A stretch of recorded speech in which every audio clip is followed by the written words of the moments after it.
खैबर पख्तूनख्वा हैं वो वज़ीर आला के तौर पे आएँ, उनको हम जो है मेहमान नवाज़ी की आखिर करेंगे। वो हम करते भी हैं, पंजाबियों का एक तुर्रा इम्तियाज़ है।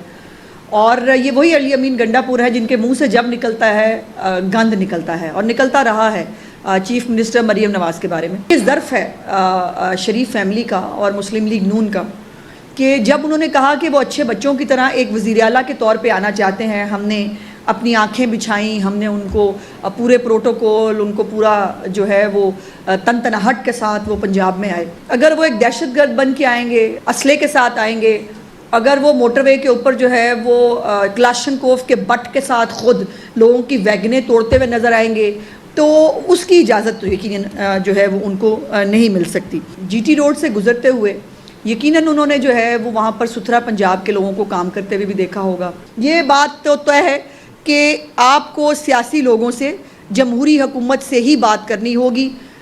ये जल्द बदेर ये आपकी मर्ज़ी है। और एक उनको यकीनन एक नुमाया फ़र्क नज़र आया होगा जो इस वक्त पंजाब और खैबर पख्तूनख्वा के बीच में है।